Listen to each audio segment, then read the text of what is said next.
These are some of the biggest, most problematic, and some of the most common editing mistakes that content creators make in their videos. And they might not even be aware of it. But the truth is, these mistakes are super avoidable, which can actually be pretty simple, even if you're just aware of them. So I'm going to show you how to avoid them. And some of these things don't take any more time. They'll actually save time by just getting rid of certain elements in your content. And later in this video, I'll even give you a template that you can download to make sure you avoid these 7 mistakes in your videos. I'm even going to show you my own mistakes and what I would do now to avoid them. The first mistake that a lot of content creators make is in their intros, because they're just not any good. Here's some quick examples of bad intros. Hello, sir or madam. It is truly my privilege, my pleasure to address you here on this wondrous day. I understand that you are here to improve your English, and I can assist with that quest. Hello, ladies and gentlemen. My name is Warren Brown, and I'm brand new to YouTube. I know what you're thinking. We care about this. Why? Well, pay attention. Yeah, you look weird as hell. So you guys already know I'm here with my boy Romeo. And I'm with my boy. Forgot my name. That's terrible. And here's the thing about intros. They're for the viewer, not the creator. The reason the intros exist in the first place is twofold. 1, it's to confirm to the viewer that they're in the right place. And 2, it's also to frame the content piece itself and to give the viewer a reason to keep watching. The intro is not a place to go on and on about yourself, or a place to be long-winded and drawn out. And you've probably experienced videos like that yourself. And those videos, well, they probably suck. So how do you make your intro better in your content? The answer? Get to the point. And you want to be quick about it. You can get to the point quickly by starting the entire video by asking a question or giving a bold statement. Or you can even show a clip of the main thing in your video in the first place, like a result, an outcome, or even the process itself. And here's some quick examples of great intros. This is Charlie. He makes $200,000 a month with 6 different YouTube channels. And the crazy part is, he's actually an introvert. What's your story? 6 years ago, I started a business. Today, that business makes over $1 million a year. But what nobody knows is that I built it inside of a Starbucks. So when you're editing your content, you can even go back to your video and listen to it without watching it. And if there's something that makes your ears perk up, that could be a clip for your intro. The next mistake that a lot of content creators make is that they don't cut their videos enough. And here's the thing about cutting videos and why you'd want to do it in the first place. It keeps the attention of your viewer. And without their attention, they lose interest and leave, which is a terrible thing for your channel. So how do you remedy this in your content? A simple way to do this is by simply cutting up your video inside of a simple video editor. I do all of my cuts on a video editor on my desktop called Adobe Premiere Elements. But a lot of these editors exist inside of apps that you can get on your phone. But these cuts provide a break for the viewer and help keep them engaged. And a cut can simply be an additional camera on the exact same content, just filmed at a different angle.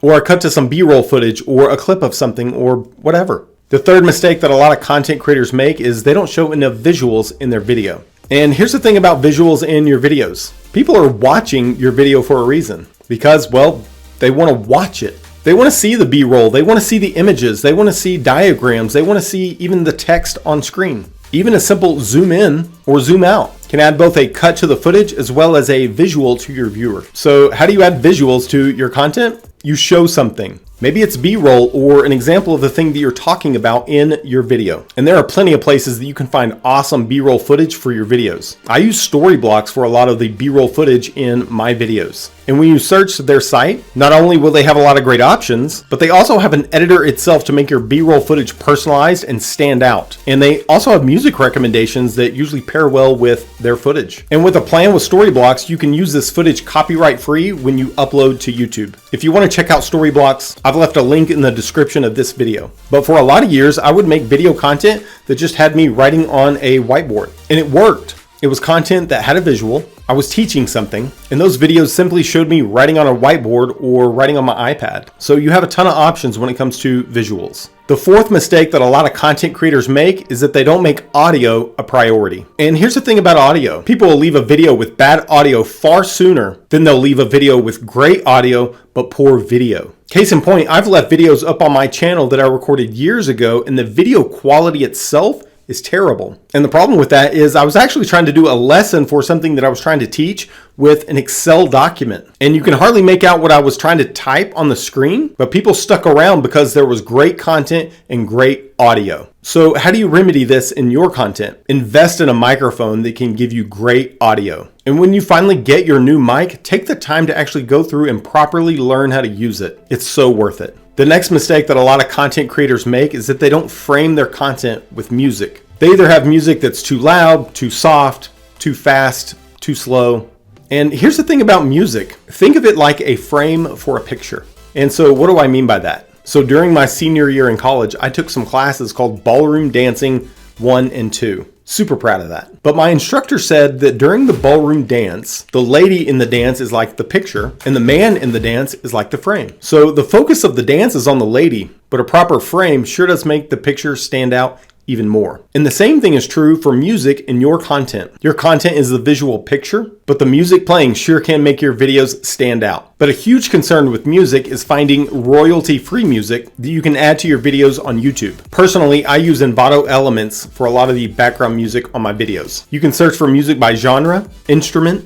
You can even find music for your content based on beats per minute, which can be super helpful. And when you start to find the music you're looking for, they'll start giving you suggestions of additional options. You can also search for things like sound effects too, and a whole bunch of other stuff. And with a plan, you can use this music royalty free on the videos that you upload to YouTube. I've left a link for this in my description as well. The next mistake that a lot of content creators make is they're not themselves when they're making their content. They try to act like a version of themselves that they think they should be like to be more accepted. And the truth is, we've all done it. But here's the thing about your content.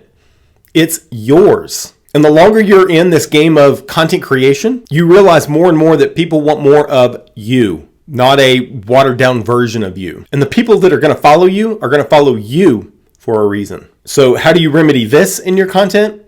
Be you.